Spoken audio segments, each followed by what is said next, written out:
Hi guys, I'm Amanda Lindenberg and I'm here with Taylor, I'm one of the nurse practitioners here at Lulu. how does someone get into aesthetics now looking back and what do you think it takes to be successful? I think my journey into aesthetics was like a little bit of luck, honestly, because I was on maternity leave and I had already taken like classes to inject and stuff, but just hadn't actually found anywhere to inject. And I just applied somewhere. And luckily they hired me with no experience really. And so that's kind of how I got my foot in the door, which is not the norm really. Yeah. People have to just like literally take anything they can get, still work in the hospital. And so I got pretty lucky, but definitely that's where the luck ended. You have to commit. I mean, you have to, social media is a full-time job outside of your full-time job, whether you like it or not. And I mean, we both hate it, but it is part of it. It's part of what we do. And that's how you get your name out there. You're super good at using AI, using chat to help you with your social media and to utilize it to make your life a little bit easier. I have a lot of systems that I use to not like, it doesn't create my content for me, but it gives me a plan. I'm like, here are the topics that I want to talk about. Here is what I want to say about those topics. Help me like organize my thoughts. So it makes a little bit more sense, it's a little bit more cohesive. And I'm a rambler, like big time rambler. So if I don't like plug into chat, here are the exact things that I want to make sure I cover. Help me organize my thoughts. I will just ramble and forget everything that I wanted to say. So, guys, make sure you're using chat to your advantage. Seriously, all the girls here use it. Plug in what you need, and they're looking to get into it or that are already into it. Is kind of just like, how do I grow? Honestly, it's posting multiple times a day, multiple times, more than 3 times a week. All of us are in a competition right now. And I gave chat the rules to the competition and said, make me the winner. And it literally spit out every single day for the next month exactly what I'm going to post. There's 3 posts a day. Like it'll do it for you guys. Don't work smarter, not harder. Okay, so getting back to what makes an injector successful, just injecting. I think we do a really good job of this here, and you and Liz specifically do a really good job prioritizing it for all of us, is education. I mean, we don't go a single month without somebody going to a training and then bringing that information back, because like with anything in medicine, the information changes by the second. And if you are not actively searching out the newest information, you're left in the dust. So, I mean, I think education is such an important part of it. You definitely have to have just like a natural eye to see things, but a lot of that can be taught, especially with continued education. So just not just learning something and saying, okay, well, this is how we do it and do it that way forever. That doesn't work. You know, the way that we injected Botox 10 years ago, if people are still injecting like that, what are they doing?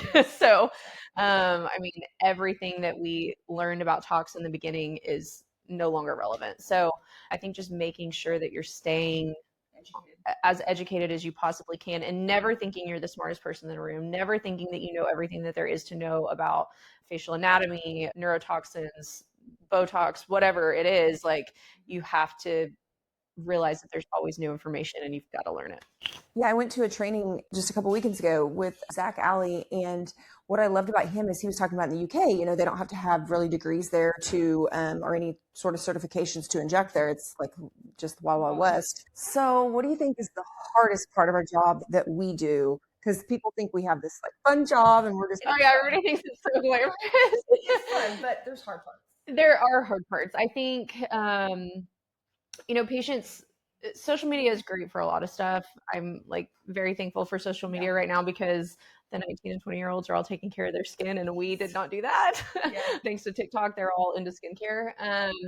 But there's so many other things on social media. Like there's, injectors who are clearly editing their before and afters and setting these really unrealistic expectations for people. And then they come in here and want us to give them those results. And that's just not a reality.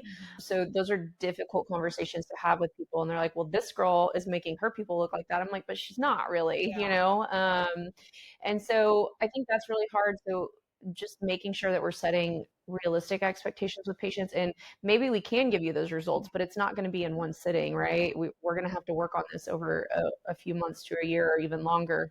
And then, especially in the beginning, you don't sleep at night because you are constantly thinking about, oh my God, did I drop that eyebrow on that girl today? I was really nervous about that placement of the tox, or oh, that bruise was really suspicious when they walked out the door. Is that a vascular occlusion? So just, I mean, there's a lot of stress that goes into this. One of my best friends is in P school right now, and I was actually talking to her this morning, and she was like, I don't think I want to go into what you're doing because I don't want to be stressed out like that. And I don't want to do all the outside work that you have to do. I just want to clock in, clock out. And if that's you, aesthetics is not for you. It's just not. So Agree. And yeah, patient expectations, I would say, is the hard part, is just because obviously on Instagram, we're not constantly sharing how long it took to the after picture.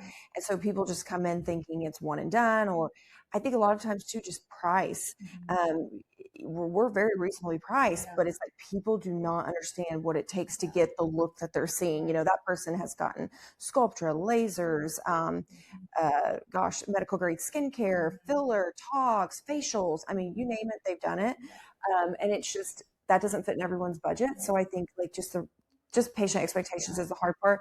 And of course, yes, at the beginning, very, very scared, just because it's someone's face. Like I get, like, other jobs are stressful, 100%, like especially like a financial advisor, you're dealing with people's money. That's stressful, but it's like, this is people's face and they critique it all the time. That, and then, the VO thing, vascular occlusion, that was really stressful at the beginning. Not that I'm not stressed about it now, because I am. Obviously, safety you is never want that to happen. never.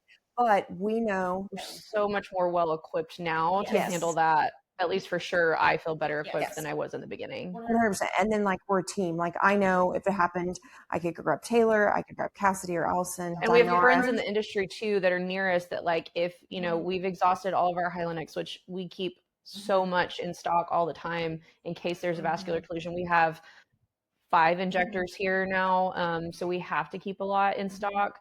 But if we had one and we used all of that, we have 10 people within a few miles of us that we could call and get more. So, I mean, yeah, we're way more equipped for it, but it doesn't make it any less scary. No, it's very scary. What's something in the industry that you either are like, nah, I don't believe it, or you just don't agree with? We both were trained on threads, lifting threads. I did them for about 6 months. And then I was like, I am not doing that anymore. They are so expensive. Number one, so expensive. I don't think I had a patient that didn't have a complication with them, honestly. And I was trained by a plastic surgeon in Dallas, you guys. Like, I was trained by one of the best people to learn these from, and still had a ton of complications. And then they just don't last very long, especially for how much you pay for them.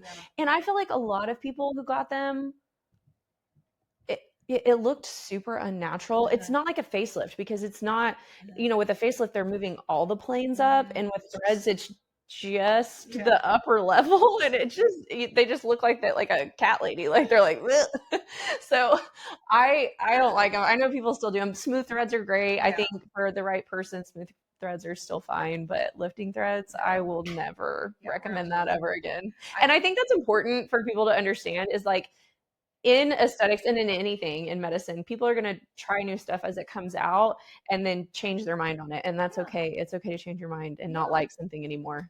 Rana yesterday talking about, like, just like all of us, well, she was referring to the two tennis players, about them, you know, being enemies, or not enemies, but always rivals. And now they're like together, you know, and they respect each other. And that's the thing too. Like, we can disagree on different treatments.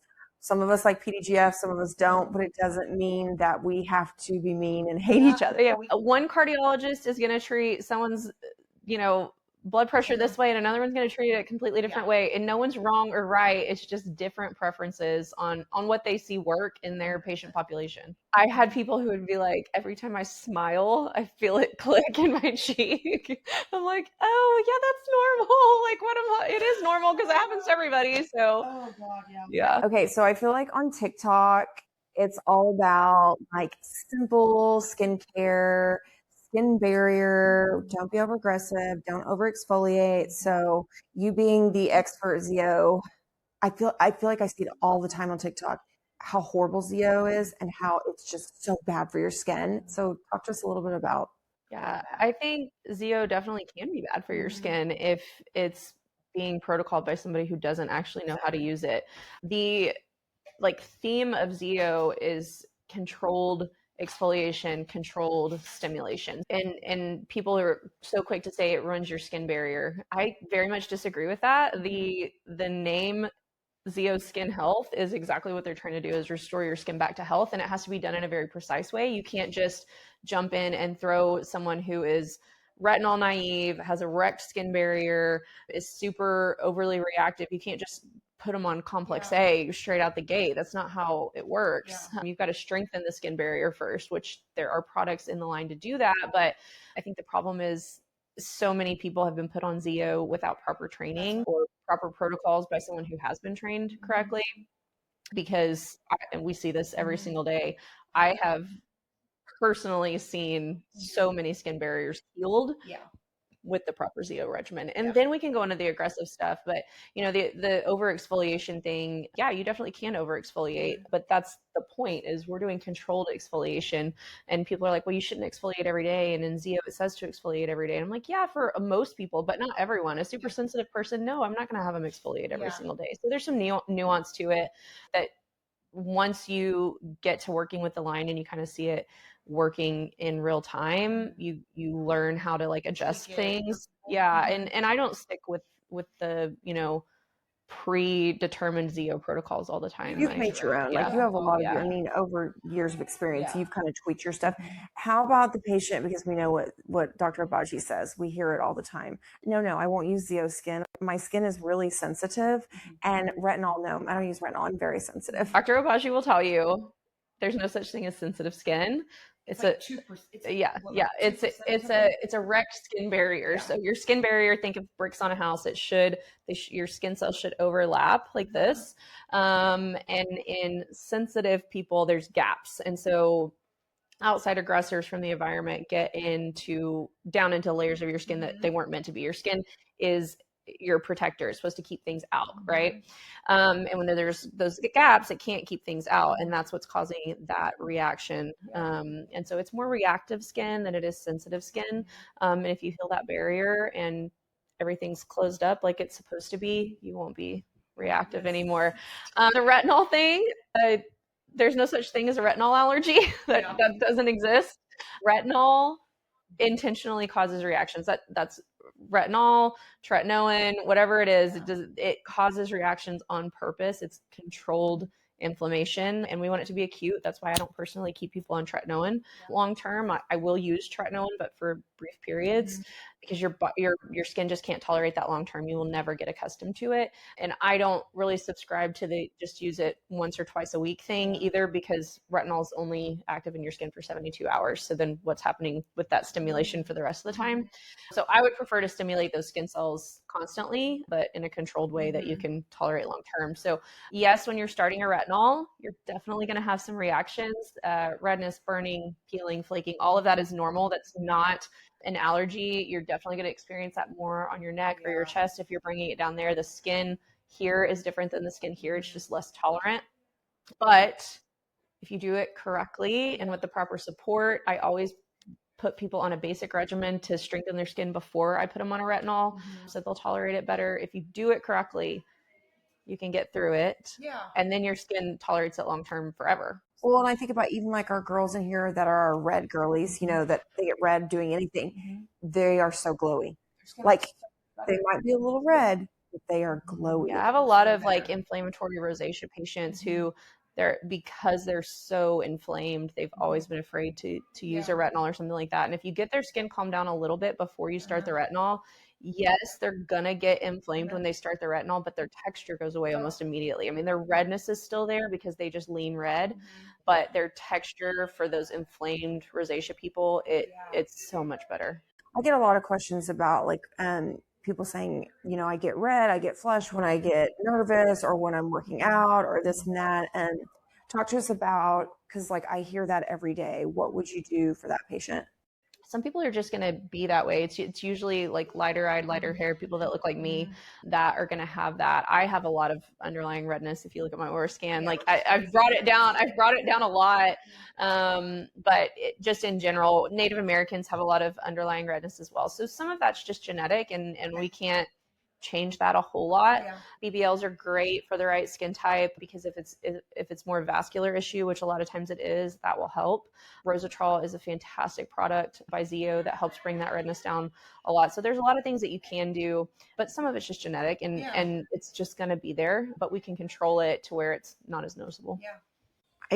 I've seen all the snail mucin and beef tallow. So just tell me, like, we obviously are not a fan, but why are they thinking it works? Like, I don't know. The snail mucin thing, I think, is kind of trending out. I haven't seen it quite as much anymore. Number one, just from a personal perspective, I think that sounds disgusting. Like, I would never put something called mucin on my face. That sounds so gross. But the beef tallow thing kills me. Like, you're gonna cook your steak and then just rub a little on your face too? Like, I don't. That is so pore clogging. It's so inflammatory. Like that blows my. I have no idea what the like mindset is on that, or like why. I know people are like, oh, but it's so soothing, or like, so it feels so hydrating or moisturizing. I'm like, yeah, it's like slapping a tub of Aquaphor all over your face, and some people do that too. But I think the people it works for, are people that just genetically have good skin. I agree. And like, I'm just like, but that is not your typical person. I agree. Like, everyone that I see on TikTok talking about it, like, I don't see anyone with like super inflammatory acne saying beef tallow healed my acne. Like, it's typically people who have never had a pimple, they have no sun damage, they have no texture, and they're like, oh, but look how good my skin looks. I'm like, yeah, because God blessed you with that skin. Like, you haven't had to do anything to get that. Medical grade skincare, there's a lot of dupes right now, Medicate being a really big one. So talk to us about, do you ever let them use a dupe for something? Are there some things you would sub in and out? Obviously your dream would be for them to be on this, but talk about that. To talk about just kind of the difference between over-the-counter skincare and medical grade skincare. It's not to say that there's not good products over the counter. The problem is they just can't use the same delivery systems and potency of ingredients. So you may see something that, there's retinol at Walgreens or whatever. Yeah, there is some retinol in it, but the problem with retinol is it's a very big molecule and it can't penetrate the skin. And so the only way to get it down deeper in the skin where it's actually going to be doing anything is to use a delivery system that can get it there. Otherwise, it's just sitting on top of your skin, and when it sits on top of your skin, it's only affecting dead skin cells. It can't do anything there. So so that's kind of the main difference is delivery systems and ingredient potency, essentially. But that doesn't mean that there's not decent things over the counter. I just wouldn't expect to see like major life-changing results with those type of products. As far as, do I let people use a dupe or something like that?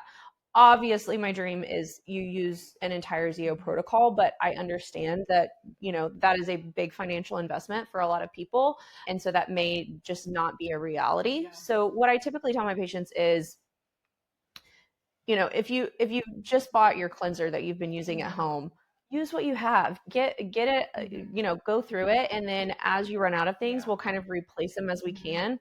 And some people are like, well, I'd rather just only spend money on the important products. And I get that, but they are, I mean, and when you truly know like the science behind them and how they work together, Zeo, and this is true for any product line, whether it's L'Oreal over the counter or, Skin Better, just a L'Oreal, they're formulated to work with each other, right? And that's true of any line, not just Zeo. And so they do work best when you use the full line. But I understand that's not a reality for everybody. So we try to make substitutions where we can. Yeah. Okay, so let's talk about peptides, magical.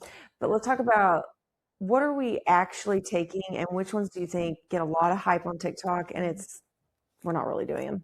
I mean, obviously, like BPC 157, I feel like is like the poster child for peptides, and it's a great peptide. So BPC 157 was originally isolated from human gastric juices. So your body makes this on its own. We're just giving you more of it. That's why it works so well for like gastric inflammatory issues, because that's where it originates. Yeah. It's good for other stuff too. And I use it a lot in patients, but I do think it might be a little overhyped. I don't think everyone needs to be on it. Yeah. Some inflammation is a good thing. Just like we talked about with skin, like controlled inflammation is good. It's how our body heals itself, but it's not something that I want people to be on long term. I mean, if you've got an injury that you're trying to heal or something like that, yeah, let's use it. Let's get you healed, but then let's get you off of it. Yeah. In Lulu, I would say most of us, of course, we all love a GLP, whether that's for appetite suppressant or whether that's for they have autoimmune and it helps with just a lot of their aches and pains. That, and then you love your nasal spray. I mean, I always see using that, which I saw. I think you might have shared it on TikTok. Is it the one with C-Max? Is that the one saying that it's not Adderall, but if you're an Adderall user and you're trying to kind of back off, it helps with that clarity. Yeah. So whenever I first started using it, I was like, I don't really know if this is doing anything, but then I forgot to do it one day. And I was like, I am so scatterbrained today. Like I couldn't focus on anything. If I was trying to work on something, one of the girls came in and I got so distracted I couldn't like get back to what I was doing very easily. So that's where I've noticed it has helped me a ton, is just on like mental clarity and focus. I have a patient who she was recently going through a really bad divorce, and she was having to go to trial and stuff and testify in court, and she was using it, and she said it has helped me so much calm my nerves so I can like give like a good calm factual testimony rather than like just being nervous and like jittery the whole time. Like it just like really like calmed her down and was able to make her focus. So I love it. Like I will always use it. Yeah, so it's NAD, B12, and C-Max. I'm falling out of love with my husband. I don't want to work out. I feel flat. The untold stuff about the GLPs. So talk to us about why people feel blah, or some people do. Yeah, so not everybody does. But GLP-1s, yes, they reduce hunger, but they also get rid of that reward that people feel from eating things that they enjoy. So it blunts that pathway, which then makes you not crave the things that you typically would overeat or things that you shouldn't be eating, like a big greasy burger or something like that. It just makes your desire for that go away. But that's the same pathway that gives you joy for other things in life too. Other things that affects it is under eating can definitely just make you blah and feel flat and not want to do things that you typically enjoy. And under eating is a huge issue on GLP-1s. I stress to my patients all the time, you need to be getting, a minimum of 100 grams of protein a day. More is better. And people like look at me crazy when I say that, but I mean, that is not very much protein, you guys. And it's not just about, making sure that, mentally you feel good. If you're not eating enough protein, you're going to start losing muscle. You get skinny fat. We don't want that. That causes falls as we age. And we have a lot of people, that are in their 60s or so that are on this. And so that's a consideration that you have to think of. But definitely it works on dopamine, and that pathway in your brain is what gives you joy and makes you feel joyful about things that you're doing, about going on a date with your husband or whatever. And that can affect libido. It can affect how you interact with your children. I definitely think people who already have a propensity to be a little bit more depressive, not necessarily like overt depression, but just they already don't feel a whole lot of joy from things in life. I think it probably affects them more, but definitely under fueling plays into that too. So I'm just trying to get my protein in. I'm like, okay, I can't eat chops for the rest of my life. Yeah. Amazing questions. I got to eat real food, right? So I've been trying really hard. I've been lifting, and I got skinny fat. It's not that I was trying. I was eating. I just wasn't necessarily getting in the protein. We're all guilty of it. I'm guilty of it. We try. Amanda's been doing really good. I've been traveling like for the last month, I feel like, so I haven't meal prepped a whole lot, but I'm going to get back into it this weekend. So, but patients always ask me, they're like, well, how am I supposed to get that much protein? And I'm like, it's really not that hard to do. If you just plan it, it's not that hard to do. And I'm a mom of two. I work full time. My kids are in activities. Like we're always on the go. So it's not like I have like all this spare time to plan out my meals and stuff. But meal prepping a breakfast and meal prepping a lunch makes a huge difference. And then having some protein snacks throughout the day, like the Quest chips and stuff. And yes, there are better sources of protein, but you have to meet yourself where you are and do the best that you can with what you can. For sure. And I just realized I had gotten so weak when I was just like, man, I lost all my muscles. So definitely when you're using your GLP, the point is to not eat. The point is just to control yourself, or, maybe eat half your plate and not your full plate. Because I have a problem with feeling guilty. Like I feel like I need to finish my plate. And when I'm on a GLP, I'm like, I'm done.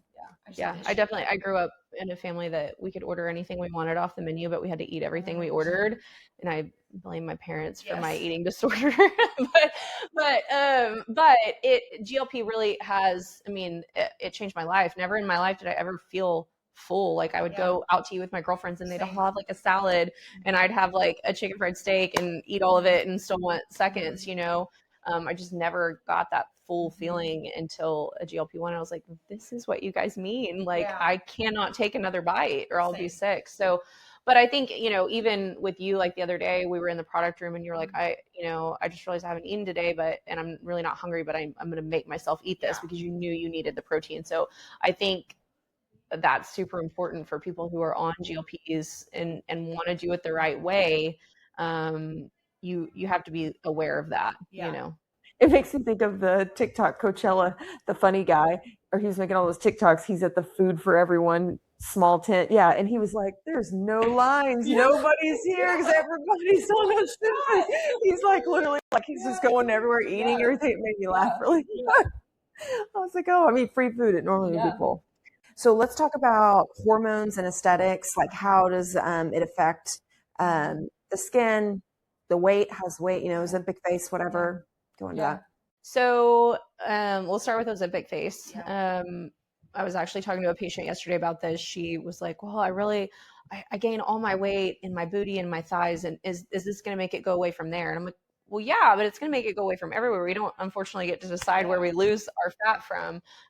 But one of the places that we have fat pads is in our face. And so that's why we see these aging faces with Ozempic, but also people who aren't, getting enough protein in and exercising, you're going to lose muscle too. And that does translate into your face. So, and muscle atrophy in your face is definitely a part of aging. So, I think people who are on these GLPs and they don't want Ozempic face, they need to be doing it the right way.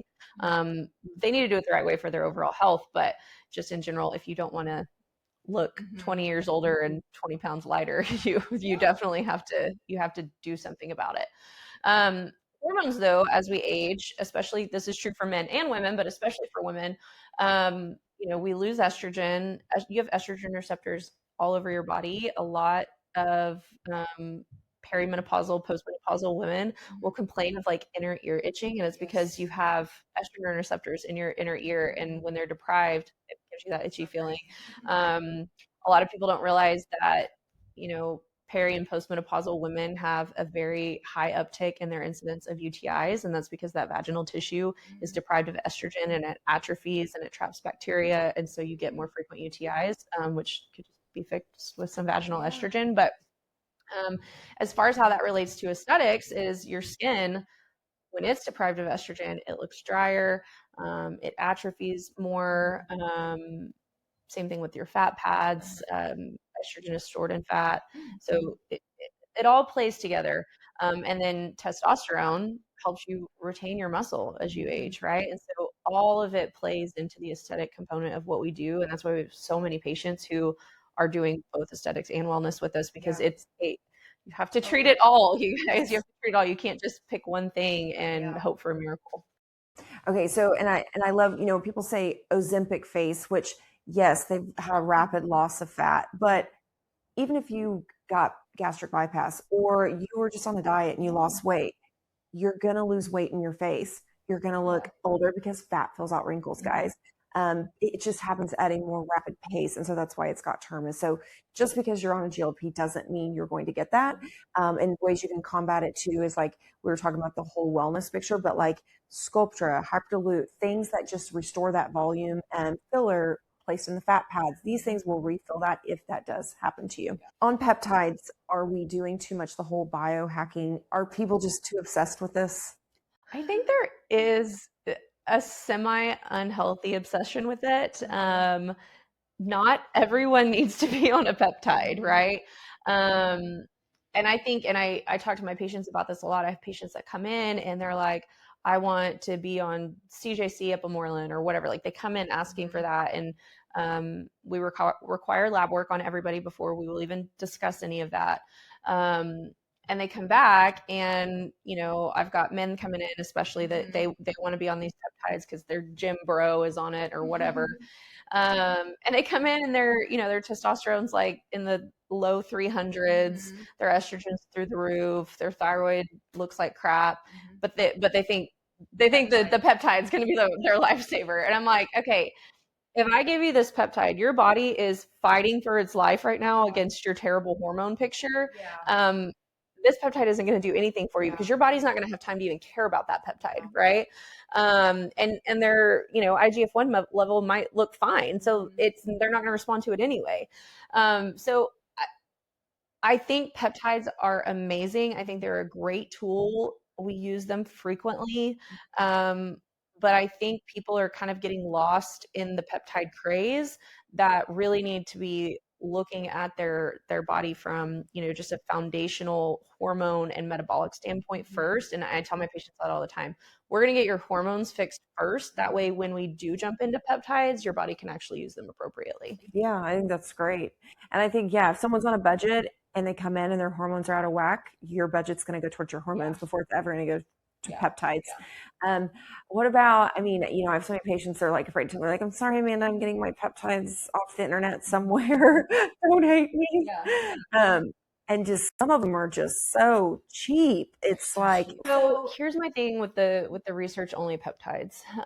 It is, so the peptides that we prescribe come from a 503A pharmacy. They are patient specific. They are made in an FDA regulated facility, which means that they have to everything they make falls under FDA regulated guidelines. The peptide itself is not FDA approved, but the facility that it's made in is, and the FDA can pop into those facilities because they are in the US at any given second unannounced and inspect them. So they have to be doing things by the book as far as sterility, as far as, you know, what we say is in this is actually what's in it. So you can trust what you're getting there. The research grade side of things, which are the ones that you can buy online from any website without any provider oversight or labs or anything like that, are made in research labs that have no oversight. No one is regulating them. And are there some that are probably doing the right thing? Yeah, like an ad came up for one that's here in Oklahoma the other day on my Instagram. And you know, the guy was like, we third party test everything. That's great. I love that. And I hope they're all doing that, but no one's making them do it. Right. And just because he said they're doing it doesn't mean they're doing it.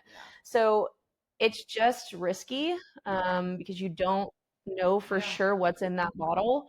You don't know the sterility of it. You don't know the, you know, chain of command on it. How it was it properly stored. You just don't know.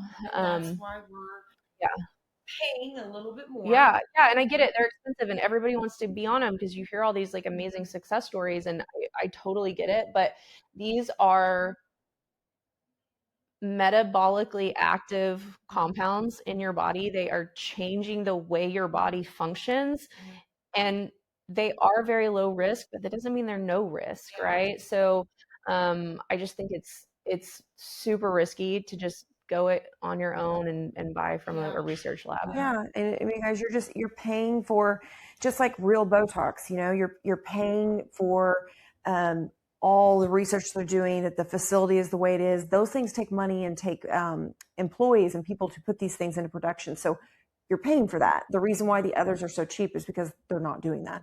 So they've cut out all the people in between. Well, that affects the product. Those people in between are what make it safe. So okay, we're going to do like a really quick round. Treat it or leave it. Let's go hooded eyelids. So if I'll try to give them a brow lift, but I'm probably not going to treat their forehead. And if I do, it'll be very, very lightly and way up high. So they're probably still going to have lines. Exactly. Nasolabial folds. So some people call these smile lines. Whatever. I very rarely put filler in the fold itself. I'm treating laterally to try to lift the heaviness off of it. Because guys, this is what you see is not the reason. It's the symptom. It's the symptom. It's coming from back here from the face shifting forward. Okay, so I want to let you say I have not been using any skin. I've been using my beef towel. No, absolutely not. I will not touch you. Absolutely not. So risky. So risky. Why is it risky? Because your skin is not prepped. Number one, even if I did do it, I would have to use the weakest settings possible because I don't know how your skin's going to react, and then it's a waste of your money. But for me to actually treat you appropriately, I need to know that your skin is going to respond well to the laser. Okay, what else? Masseter talks. I've seen it on TikTok, and it is, and I'm going to get a very snatched jawline. Not everyone. I actually talk more people out of masseter talks than I do talk them into it, because most people are going to get a jowl from it, and that doesn't look good. Why do they get a jowl from it? Because your masseter is holding all of this tissue up and back, just like when we're, doing filler, we're working laterally to support this tissue and pull it back. Your masseter is a huge muscle, and if we make it slimmer, everything it's holding up is going to fall forward. When a masseter becomes aesthetically unpleasing is when the masseter is technically wider than the cheek on a female. That gives us a very square, wide appearance. But that's what really gives us that really pretty jawline and goniola angle back here is that masseter bulk. So just remember it. I mean, I would say 9 out of 10 times I'm saying no. Also, your masseter is a very important function. You have two muscles of mastication, your masseter and your temporalis muscle. And if we knock out this one's going to get bigger because it's got to work harder. So you've got to think about that. Yes, some people get a really good result out of a masseter talks, but most people, I would say, are not good candidates. Yeah, I have a lot of people that have T&J, and so we're technically not doing masseter talks for slimming. We're doing just trigger point where we're just going into where it hurts, and I'm putting a little talks there just to calm down some inflammation. I'm not actually shrinking the muscle. Okay, I have a really recessed chin, but I never get to do anything. It's my birthday. I just really want my lips done. I want to feel better about myself. That's such a hard one. Man, that's a hard one. It is. We hear it all the time, and I get it. I think I treat conservatively with filler in the lips, and just tell the patient, just have an honest conversation, hey, we're going to do this today because it's your birthday and you want to feel good, and I get that. But when you're ready, when it's in the budget or whatever, limiting factors there may be, let's give you a chin. I think you'll like your lips a lot better if we give you a chin, and then that may allow us to build your lips more if that's your goal. But I would much rather give somebody a chin than lips. I know, because the chin can change. It changes lives, guys, changes everything. Because your side profile just looks better. Yeah, he gets less because he gets pulled forward. Your jawline looks more defined. Chin is a way bigger impact than lips are. It is. And, I actually feel like times are shifting. More people are actually willing to do it. It's just more of a budget. I have a lot of people that and you're always nervous to point something out to somebody that they didn't bring up, but it's still our job. So, I do that still. And I will say way more often now than it used to be. People are like, yes, I want to do that. I just can't fit it in the budget right now. And my priority is my lips. Okay, great. We'll do it when you're ready. But I think people are definitely more open to it now than they were before. Okay, I have a sunspot right here. I don't have any other ones, even though they do have other ones. I just can't tell. Will you just spot treat me here? No, I won't. No, because it's going to make the rest of them look worse, because you're focusing on this one, and once it goes away, you're going to see the rest of them. So we'll treat your whole face. Yeah, it doesn't give a good result, guys. We see it a lot too with halo and TRL. People have a lot of deep lines around their mouth, and they're like, well, the rest of my skin looks good. I just want to TRL this, which TRL is the deep laser. And we keep telling them, no, because then this won't match. I won't do it. If you only want TRL around your mouth, that's fine, but we're doing a halo everywhere else, so everything matches. saying with, I mean, I know not everyone can afford the neck and the chest at all times, but just remember, like, don't neglect the neck. The neck shows age so much. The hands show age. So if you can fit it in to go down on the neck. Yeah. I mean, if you look, 10 years younger than your age from your jawline up and 20 years older from the jawline down, that it doesn't help. I mean, my mom's an example. Like, she looks so young in the face, and she's so embarrassed of her neck. And she's like wearing turtlenecks to things. She's super embarrassed. And I mean, I don't lie to her. She's like, it does look kind of old compared to her face, and I feel bad for her. But we actually just did a little combo on her neck, and it looks amazing. So I'm using that on some people. But yeah, don't neglect the neck. So I feel like the question I'm getting every day, like lately a lot, is I want to get a facelift, and I saw on TikTok I'm not supposed to get Sculptra. So I always tell my patients I've been to a lot of trainings, and there are big time plastic surgeons sitting on the stage, and they all are perfectly fine with Sculptra before a facelift. Now, the main thing they say is if we're looking at 1 to 2 years, don't do Sculptra 1 to 2 years before. But if this is something, facelift is 5 years out, you are totally okay. And it's really about, this is why we always talk about education, but it's so important to choose an educated provider, because Sculptra should be placed superficially. So when I'm placing it, I'm re-entering the skin to produce that collagen, to give that skin a really glowy look, or I'm going deep on bone to stimulate. But no filler. Filler should not be placed here. And Sculptra, hyperdilute radius, nothing should be here. This is where we get issues. This is where you see granulomas. This is where you see problems. So as long as your injector is educated, knows where they're going, a facelift and Sculptra can be done, and you're totally fine. And you hear like, oh, it's scar tissue. Well, so is a facelift. Yeah, so is a facelift. And people get multiple facelifts in their life. So it's. Yeah. And so I think we all agree here. We all have no issue if you're not doing it in the ear. What about when we're talking about like a filler? If you're getting a facelift in a year, how do you feel about filler? Because I know some are really big on, you have to dissolve all your filler before you get. Yeah, I've heard that. I mean, I have a lot of patients who are like, I have a consult for a facelift. Are we still good to do filler? And I'm like, well, ask your surgeon what their preference is. That's usually what I default to on filler, is whatever your surgeon's preference is fine with me. Again, if it's placed correctly, it shouldn't interfere with their job at all. So, and I actually saw a surgeon on, a facial plastic surgeon on TikTok the other day talking about this exact thing. And he's like, if you are a facial plastic surgeon and you are complaining about people having Sculptra, then you're lazy. Yes. Does it make our dissection take a little bit longer? Yeah. But does it make our job impossible? No, it doesn't. So stop complaining. Sculptra is a great modality. He uses it in his office. He has mid-level providers and RNs that are injecting it in his office all the time. Like, stop complaining. You're just being lazy. I agree with you. And filler too, same thing. We'll be like, what does your surgeon want? Does he want you to have filler? Does he not? Some of them will say, hey, he actually wants you to go ahead and dissolve all my filler. We'll do that too. Some of them are like, no problem. We'll do it when we're in the office. One that you made me think when you're saying TikTok, I'm not going to say his name, but he's a dermatologist up in, is he in Seattle? I don't know where he's somewhere up there. And he's filler mongering, like fear mongering with the filler, constantly how bad filler is. Filler's horrible. Only does surgery. And funny, I went to the training with Zach Alley a few weeks ago, and there's a girl there that lives near there, and she was just talking about how his wife gets filler, and they actually have filler in their clinic. And he's one of the main ones talking about how bad filler is. And again, guys, I don't think filler's bad. I think people are scared of bad filler. So people have done bad filler. They've placed it in the wrong plane in the face, and that's when people animate. They look like cats, or that's when people look puffy because it's in the wrong place. I had a patient actually, I think it was this week, asked me like, what do you think about this trend of all the celebrities? They're getting all their filler fully dissolved. And I'm like, well, I think that the trend is happening because they all went overboard and they had injectors that wouldn't tell them no, or wouldn't say, no, we need to wait on that. And so they all got overfilled. So I think the trend right now is that they're all getting rid of their filler. And then I think the trend that we'll see in the near future is they're all starting to look a little bit better, but we can't quite tell what they had done. And it's because they're getting refilled, but they're getting refilled appropriately. They're not getting rid of their filler forever. Yeah, they're not.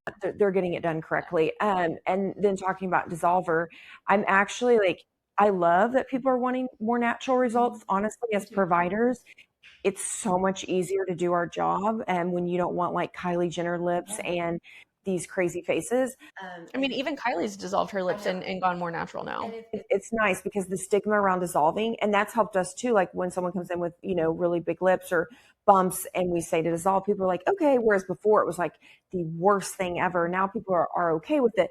But I do feel like it's pushing towards the, like, I've seen people come in and they look like their before picture 4 years ago, but they swear that there's still something in there and they still want to dissolve more and more. And you got to remember, guys, if you've done something 4 or 5 years ago, you've aged. Like that could be skin, that could be people have like things. Filler change. doesn't stop you from aging. It just, wherever you're at in the aging process when you have it done, it slows that down, but you're still going to age and you should still age. Like I don't want my mom who's in her 60s to look like a 30-year-old. That's not realistic, and that won't look natural. I want her to look like a 60-something who looks really good. Like, you know what I mean? Like, so we're happy with Dissolver, but I think she's so right that people are getting refilled, but it's just undetectable. Which is the way fillers should supposed to be. I don't ever want my patient to walk out of here and not look like themselves. That's not the point at all. I want you to look like you, but just, I want people to look at you and be like, did you part your hair differently today? Or like, it should be so subtle that they can't figure it out. You just look better. Yeah, I agree. And I would say I have the patients that are like, I want no filler. It's so bad. I've seen all over TikTok, and I respect your decision. I have patients that just stay natural, but I'll lead into a before and after, and I'll show them a picture of someone, and they're like, oh my gosh, yes, she looks so good. She looks so natural. And I'm like, she has 6 to 10 syringes in her face, and they're like, oh. And not wanting filler is okay. My mom does not want injectables at this point. Maybe sometime in the future she'll think about it, but she's just been very, I don't want that. And if we could like put my mom's before and after right here, like in a year's time, we've taken probably 10 years off of her doing nothing but at-home skincare, aggressive lasers, and skin pins. Yeah. Like so much can be done without injectables too. If that's how you want to go about it, we can make a plan for that. We don't have to do injectables.